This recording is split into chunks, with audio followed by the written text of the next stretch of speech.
Today in the studio, we're going to talk about how to get cleaned up after a paint session. We're going to use just soap and water, no solvent whatsoever. I use both water mixable oil and I use traditional oil. And I'll show you how to clean up your brushes after a typical paint session. I do really like this brush cleaner. You can find this at art supply stores or online. And also I have walnut oil. I usually keep it in a recycled cup. So this is walnut oil. And then I do have a bit of water here. I also have water in a spray bottle. Okay, here's my palette with traditional oil kind of scumbled on here. These are dirty brushes, and my brushes have a mix of both water mixable and traditional. I do like water mixable. It's very versatile. I have videos on my program that highlight why I like working with water mixable for an underpainting, but mostly I can't work with solvent because I'm allergic to it, and I like the ease of cleanup with water mixable. So these blobs of paint are water mixable. In this brush, one way to get cleaned up is to put paint into my brush that is water mixable, and because now it has mostly water mixable in it, I will be able to rinse this in water. So we'll take out some water, get rid of the paint,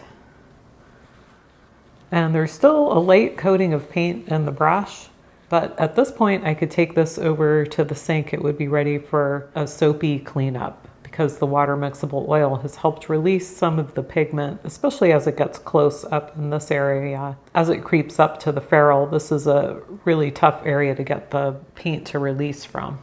Another method is to just take my traditional brush and dip it in oil. This walnut oil helps to release the pigment, just like we saw with the water mixable. So two different ways.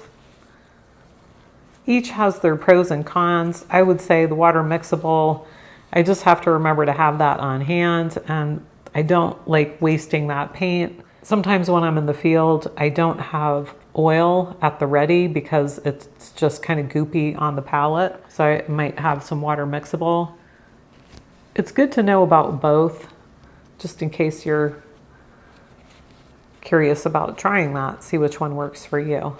So I'm just wiping out some of that oil. Let's get a clean towel here.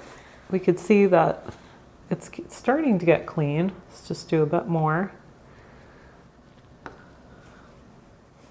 All right, that's getting fairly close to being ready for being washed. The oil will help dissolve residue of paint on my palette as well. So I could spread the oil around, wipe this down, and give it a buff with another paper towel. And this is ready for another paint session. It does have a little bit of an oily layer on it, but that's fine. I'm not saying this is the easiest way, but definitely a good way for painting solvent-free. Okay, another option would be, let's say I have traditional paint here, but you can use your water mixable oil to turn that into easy to clean up with water. You have to cross over into 80% water mixable, otherwise this won't work.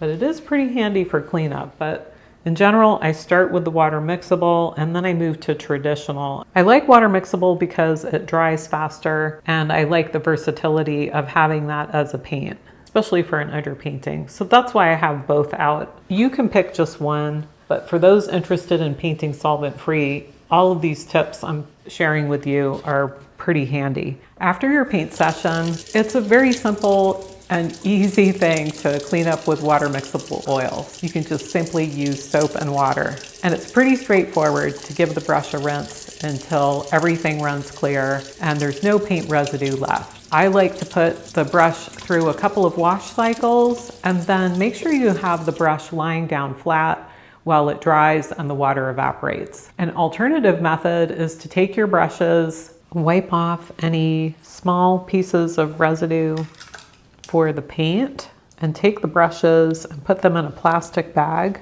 to freeze them for the next paint session. I use a bread bag and make sure this is tightly sealed. You can also double bag this or put this in a Ziploc bag and might put a twist tie around it right here or a rubber band.